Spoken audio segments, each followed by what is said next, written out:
Hello student, आज से हम लोग मैथ्स माइनर पेपर के क्लासेस शुरू करने जा रहे हैं विनोबा भावे यूनिवर्सिटी के सेमेस्टर 1 के लिए। यदि आपका फिजिक्स मेजर पेपर है या केमिस्ट्री मेजर पेपर है या जूलॉजी मेजर पेपर, कोई सा भी मेजर पेपर हो, अगर मैथ्स माइनर पेपर है, सेमेस्टर 1 में हैं आप विनोबा भावे यूनिवर्सिटी से, तो उसका क्लास आज से हम लोग शुरू करने जा रहे हैं। सबसे पहले आप जानिए कि आपका सिलेबस क्या है विनोबा भावे यूनिवर्सिटी के मैथ्स माइनर पेपर का। तो आप देखेंगे तो हम लोग सिलेबस को बहुत अच्छे से कलेक्ट किए हुए हैं। आप धनबाद मैथ्स अकेडमी के टेलीग्राम चैनल से जाके डाउनलोड कर सकते हैं इसको, या हमारे वेबसाइट से भी डाउनलोड कर सकते हैं। देखिए, मैथ्स माइनर पेपर सिलेबस क्या है, कोड क्या है इसका, MN1A। तो आपको 3 यूनिट पढ़ने हैं टोटल। पेपर का नाम है आपका कैलकुलस, जिसमें पहला यूनिट है डिफरेंशियल कैलकुलस। डिफरेंशियल कैलकुलस में 3-4 टॉपिक्स है, हाइपरबोलिक फंक्शन, फिर higher order derivative, Leibniz theorem and so on, है ना। फिर इंटीग्रल कैलकुलस में रिडक्शन फार्मूला और बाकी सारी चीजें हैं। फिर थर्ड यूनिट और अंतिम यूनिट में वेक्टर कैलकुलस पढ़ना है। तीनों का तीनों यूनिट कहीं ना कहीं आपने पढ़ा है 11th-12th में, जैसे कि यहाँ पे डिफरेंशिएशन वगैरह के बारे में बात होगा।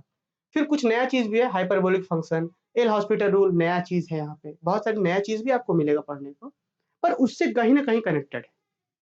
तो आज से हम लोग शुरुआत करने जा रहे हैं यूनिट 1, और आपको पूरा कंप्लीट सिलेबस, है ना, यूनिट 1, यूनिट 2, यूनिट 3, पूरा कंप्लीट सिलेबस आपको हमारे धनबाद मैथ्स अकेडमी एप्लीकेशन को इंस्टॉल कर लीजिए। वहाँ पे बहुत ही मिनिमम फी में हम लोग पूरा complete course with video lecture, with class notes, exam के समय में important questions, video solutions, guest paper, बहुत सारी चीजें आपको देने वाले हैं बहुत ही मिनिमम फी में, है ना। यूट्यूब पे बहुत सारी बाध्यताएं भी होती है कि हाँ नोट्स नहीं दे सकते हैं, और भी बहुत सारी चीजें हैं। तो आप हमारे एप्लीकेशन को इंस्टॉल कर सकते हैं, वहाँ पे ये सीरीज कंटिन्यू रहेगा। फिलहाल आज के क्लास में आप देखिएगा कि यूनिट 1 में जैसे हाइपरबोलिक फंक्शन एक टॉपिक है, इसको पढ़ना है। हायर ऑर्डर डेरिवेटिव, डेरिवेटिव समझ रहे हैं ना, higher order derivative, Leibniz theorem and application. तो ये सारी चीजें जो जैसे higher order derivative, Leibniz theorem, it's application, ये एगो चैप्टर के अंदर आता है जिसका नाम है successive differentiation. Higher order derivative और लेibniz थ्योरम ने, ये सब एक आता है किसके किसके अंदर, सक्सेसिव डिफरेंशिएशन के अंदर। तो आज से हम लोग यही टॉपिक शुरू करने जा रहे हैं। इसलिए ये टॉपिक, क्योंकि कहीं ना कहीं आपने डिफरेंशिएशन पढ़ के आया हुआ है 11th-12th में, तो थोड़ा ज्यादा मजा आएगा। बाकी चीजों को सबको पढ़ेंगे हम लोग, ठीक है। चलिए तो क्लास शुरू करते हैं, और आज से हम लोग शुरू करने वाले हैं सक्सेसिव डिफरेंशिएशन। भाई आपने डिफरेंशिएशन का नाम तो पक्का सुना होगा 12th में, अब ये सक्सेसिव कहां से आ गया, है ना।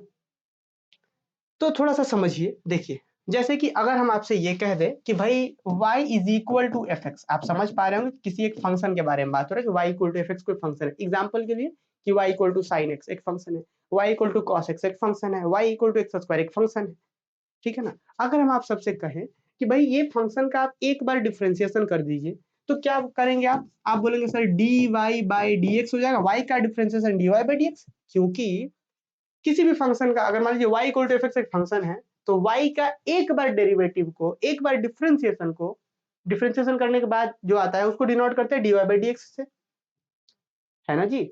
दो बार कर लेंगे तो कैसे, इसी को अगर दो बार डिफरेंशिएशन कर लें तो d2y बाई dx2 हो जाएगा, है ना। स्क्वायर नहीं पढ़ते हैं, d2y बाई dx2। तीन बार कर ले तब, चार बार कर ले तब, है ना। तो आप समझ, नोटेशन तो समझ पा रहे हैं। अब पता है सक्सेसिव का मतलब क्या समझते हैं आप, लगातार। तो यही बात होगा इस चैप्टर में, यही समझेंगे कि कोई एगो फंक्शन है, इसका डिफरेंशिएशन लगातार करते जाइए, एक बार, फिर दो बार, फिर तीन बार, फिर चार बार, फिर पांच बार, n bar. This is called successive और डिफरेंशिएशन, ठीक है। तो दो वर्ड हम आपको समझाना चाह रहे हैं। ये बेसिक क्लास है, इसीलिए चीजें जो है पहले से लिखी हुई है, क्योंकि ये सब चीजों में हम क्या आपका समय ले, है ना। आप क्लास के बाद, क्लास खत्म हो जाए तो नोट्स आप उसका डाउनलोड कर लीजिएगा, है ना। एप्लीकेशन पे जाकर के वहां पे फ्री ऑफ कॉस्ट ये नोट्स हम अवेलेबल करवा देंगे वहां पे, ठीक। तो फिलहाल समझिए कि अच्छा, दो वर्ड हम आपको समझाना चाह रहे हैं, उसके बाद हम इस चैप्टर में एंटर करेंगे, बाकी सारी चीजों को समझाएंगे। एक होता है डेरिवेटिव, एक होता है डेरिवेटिव और एक होता है डिफरेंशिएशन।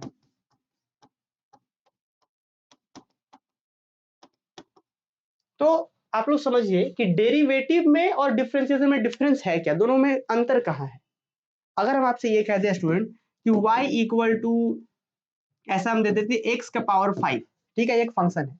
हम आपसे पूछे कि इसका डेरिवेटिव निकालिए, तो आप पता है क्या करिएगा, तो आप लिखिएगा सर इसका डिफरेंशिएशन करेंगे तो y का डिफरेंस इधर dy बाई dx हो गया, इधर में क्या होगा 5 पावर आगे, फिर यहाँ पे x का पावर 4, या फिर आप चाहे तो ऐसा भी आप लिख सकते थे कि आप क्या करिएगा, पहले लिखिएगा d/dx, फिर यहाँ पर किसका करना है, x का पावर 5 करना है, फिर अगले बार जब करेंगे तो होगा 5 आगे x का पावर 4।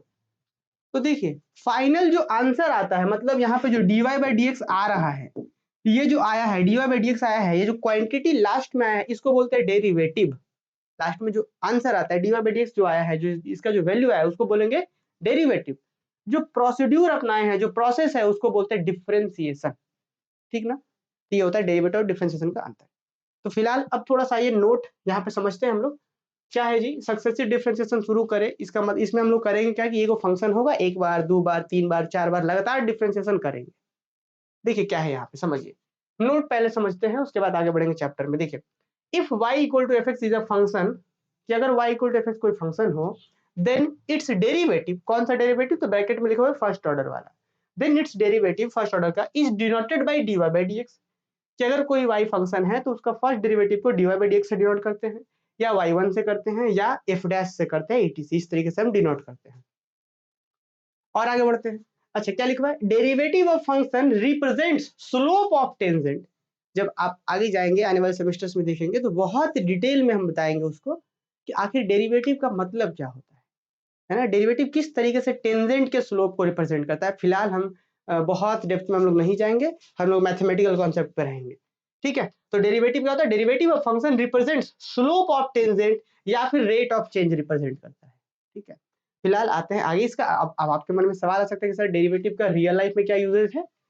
तो बहुत जगह पे यूज है, जैसे कि सड़क बन रहा है, कहीं रोड बन रहा है, तो उसमें भी डिफरेंशिएशन डेरिवेटिव का यूज होता है कि भाई स्लोप क्या होगा, कैसे कॉन्सेप्ट होगा, कैसे क्या रेट से चेंज हो रहा है, बहुत सारी चीजें। तो क्या है, to monitor temperature changes, to use graph to calculate business profit loss, है ना, बिजनेस का प्रॉफिट लॉस में भी इसका यूज होता है डेरिवेटिव का, और भी बहुत सारी जगह यूज होता है। तो फिलहाल इस टॉपिक को शुरू करें, लेकिन कुछ बेसिक बातें जो आपने 11th-12th में पढ़ा है कहीं ना कहीं, उसके बारे में आपको आइडिया होना चाहिए। देखिए क्या आइडिया होना चाहिए, कुछ इंपॉर्टेंट फॉर्मूले के बारे में, जैसे कि अगर y इक्वल टू एक्स का पावर n हो तो इसका डिफरेंशिएशन क्या होता है। ये फॉर्मूला आपको याद होगा स्टूडेंट, ये तो सब बच्चों को याद ही होगा कि अगर y equal to X to the power n हो तो इसका डिफरेंशिएशन क्या होता है, n पावर आगे और पावर में एक कम, यही ना होता है। एग्जाम्पल देखिएगा तो देखिए, जैसे एक एग्जाम्पल करवाते हैं आपको। मान लीजिए y इक्वल टू एक्स का पावर 6 रहे, आपसे बोला जाए इसका डिफरेंशिएशन करिए, तो क्या होगा डिफरेंशिएशन, dy/dx जो होगा वो बराबर होगा 6 आगे x का पावर 5, ऐसे होगा, है ना जी, ऐसे ही ना होगा। तो इस तरीके से। अच्छा ये तो पहला गया, अगर y इक्वल टू एक्स का पावर n हो तो डिफरेंशिएशन क्या होगा, पावर आगे पावर में कम। अच्छा दूसरा क्या, कि अगर y equal to e to the power x रहे, तो अगर e to the power x रहे तो इसका differentiation e to the power x का differentiation e to the power x ही रह जाता है, कोई दिक्कत नहीं है। ये आप सब पहले जान भी रहे होंगे, पर फिर भी कॉपी में एकदम प्रॉपर वे में नोट्स होना चाहिए, ठीक है ना, एकदम मजाक नहीं इसके साथ, है ना, इसके साथ नोट्स के साथ कोई मजाक नहीं, एकदम पूरा प्रॉपर फ्रेश हम नोट्स लिखेंगे हम लोग। आगे बढ़ते हैं। अगर y इक्वल टू कांस्टेंट रहे तब उसका डिफरेंशिएशन क्या होता है, 0 होता है, ठीक है। इन सभी चीजों का प्रूफ भी है, पर हम लोग बहुत डेप्थ में नहीं जाएंगे, है ना, मैथमेटिकल अप्रोच ही रखते हैं। y इक्वल टू कांस्टेंट का मतलब, जैसे मान लीजिए y इक्वल टू 5 हो गया, बोलेगा जो डिफरेंशिएशन करिए, तो y का डिफरेंशिएशन dy/dx और 5 का डिफरेंशिएशन 0, कांस्टेंट है ना इसीलिए, तो बोला कांस्टेंट का डिफरेंशिएशन 0। अच्छा log x का डिफरेंशिएशन 1/x होता है, फिर sin x का डिफरेंशिएशन cos x का डिफरेंशिएशन माइनस sin x। अब ये याद रखना होगा, जैसे ट्रिग्नोमेट्री में एंटर किए ना हम, तो ट्रिग्नोमेट्री में वो आप रूल याद रख लीजिए कि जो जो c से शुरू होता है ना, क्या लिखेंगे, जो जो c से शुरू होता है उसके डेरिवेटिव में नेगेटिव साइन आता है ना, जो जो c से शुरू होता है उसका डेरिवेटिव में नेगेटिव साइन होता है। जैसे देखिए y equal to cos x किससे शुरू हो रहा है, c से ना, इसके डेरिवेटिव में नेगेटिव आएगा minus sine. y equal to 10x, 10 का क्या होता है sec स्क्वायर x। अच्छा y equal to cot x, cot क्या c से शुरू है ना, तो इसका क्या होगा derivative minus cosec square x। फिर y equal to sec x, क्या होता है sec x 10x। फिर y equal to cosec x, c से शुरू है ना, तो क्या होगा minus cosec x cot x। तो ये होता है इस तरीके से। तो ये है ट्रिग्नोमेट्री का कुछ इंपॉर्टेंट फॉर्मूले। अब आइए आगे, y equal to sine inverse x रहे तब साइन इनवर्स x का डेरिवेटिव क्या होता है, आपको याद होना चाहिए, क्योंकि हम जब चैप्टर में एंटर करेंगे, जब चैप्टर के बारे में बात करेंगे, तो बहुत डिटेल में वहां पे चीजें यूज होंगी। क्या होगा, dy/dx इक्वल टू 1/√1 - x², इसका डेरिवेटिव होता है। फिर cos इनवर्स x का डेरिवेटिव, ये चीजें आपको आ भी रहा होगा पहले से, पर फिर भी कॉपी में होना चाहिए ताकि रिवीजन में आ जाए एक बार।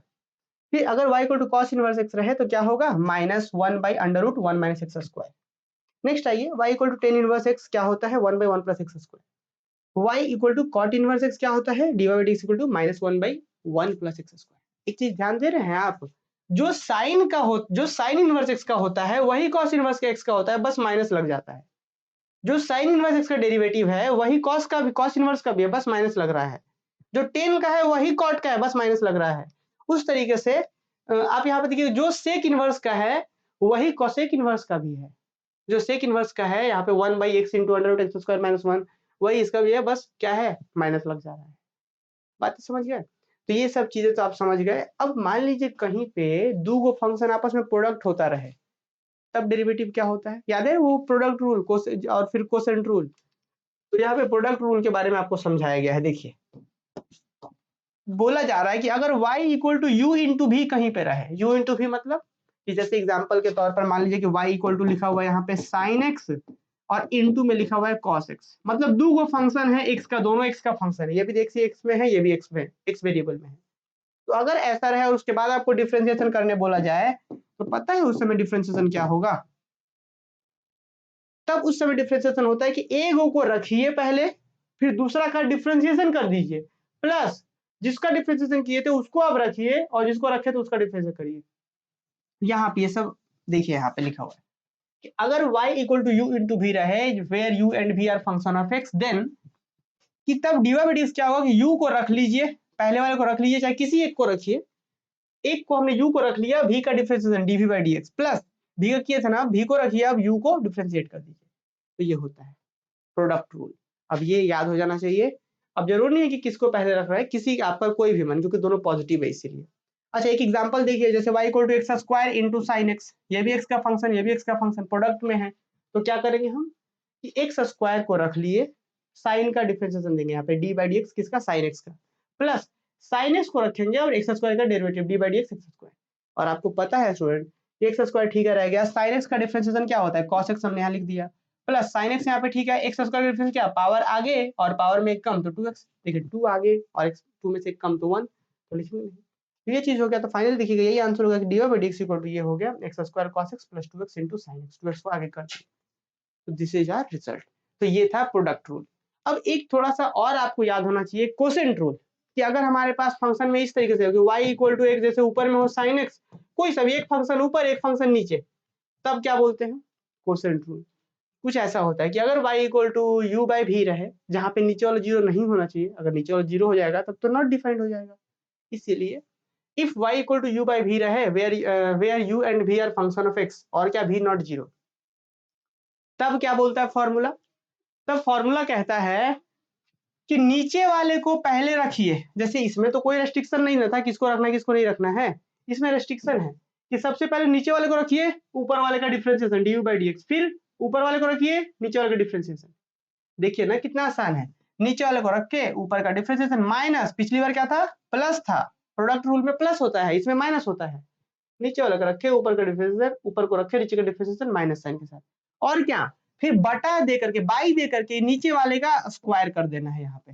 दिस इज आवर फॉर्मूला, है ना। तो यही है हमारा फॉर्मूला कोसेंट रूल का, कि याद हो गया, नीचे वाले को रखना है, ऊपर का डिफरेंशिएशन माइनस ऊपर को रखना है, नीचे का डिफरेंशिएशन, पूरे के नीचे में v का नीचे वाले का होल स्क्वायर। ऐसे एक क्वेश्चन है, if y equal to sin x by x², आपको बोला गया dy/dx निकालिए, कैसे निकालेंगे, सिंपल सा भाई, और लॉजिक कितना आसान है कि नीचे वाले को रखना है, x² को रख लिया हमने, ऊपर वाले को डिफरेंशिएशन, मतलब d/dx sin x माइनस, अब sin x को रखिए, ऊपर वाले को रखिए, नीचे वाले x² का डिफरेंशिएशन कर दिया यहाँ पे, और नीचे में x² का होल स्क्वायर करना है, मतलब नीचे वाले का स्क्वायर करना है।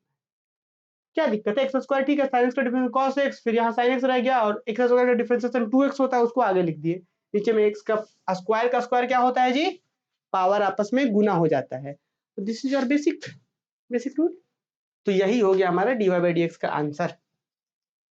तो अभी तक तो हमने कुछ भी नया नहीं सीखा, इस लेक्चर्स में कुछ नया हमने सीखा क्या, नहीं, लेकिन आपको पता होना चाहिए कि सक्सेसिव डिफरेंशिएशन में हम पहले क्या करेंगे कि फंक्शन को एक बार डिफरेंशिएट करेंगे, एक बार और हायर ऑर्डर पढ़ना है ना हमें सिलेबस में क्या बोल रहा है यहाँ पे, हायर ऑर्डर डेरिवेटिव, तो हायर ऑर्डर तो तब ना पढ़ पाएंगे जी जब हमको एक बार डिफरेंशिएशन करना आता हो, है ना। एक बार डिफरेंशिएशन करने के लिए आपको ये बेसिक कुछ फॉर्मूले जरूरत पड़ेंगे जो आपको आना चाहिए। तो हम यहाँ पे ये कभी नहीं कहेंगे कि आपने सीखा है 12th में, नहीं, हम सारा चीज बताएंगे। तो इसीलिए आप इस बहुत प्रेम से कॉपी में लिखिए। नेक्स्ट क्लास में हम आपको कुछ बेसिक बेसिक से प्रॉब्लम प्रैक्टिस करवाएंगे, चैन रूल बताएंगे, डिफरेंशिएशन में चैन रूल क्या था आपने सीखा था 12th में। फिर उसके बाद जा करके हम इस चैप्टर का जो एक्चुअल क्वेश्चंस है, जो आपका सिलेबस कहता है कि हाँ ये सब पढ़ना है, लेबनिज़ थ्योरम वगैरह, तब फिर हम बताएँगे, तब मज़ा आएगा। ठीक है? तो फिलहाल इस क्लास में इतना ही रहने देते हैं और आप हमारे एप्लीकेशन ज़रूर इंस्टॉल कर लीजिए। वहाँ पे बहुत प्रेम से हम लोग पढ़ने वाले हैं। ठीक है? मिलते हैं अगले क्लासेस में जी। Thank you. इसका नोट्स, हाँ, इसका नोट्स आप लोग धनबाद मैथ्स अकेडमी के एप्लीकेशन पे जाइएगा, वहाँ पे कोर्स होगा, है ना? मैथ्स माइनर पेपर इस तरीके से करके उसको जॉइन कर सकते हैं। अभी आप जॉइन नहीं भी करते, तो भी आप उस इसके नोट्स को देख पाएँगे। क्लियर? मिलते हैं जी अगली क्लास में। Thank you.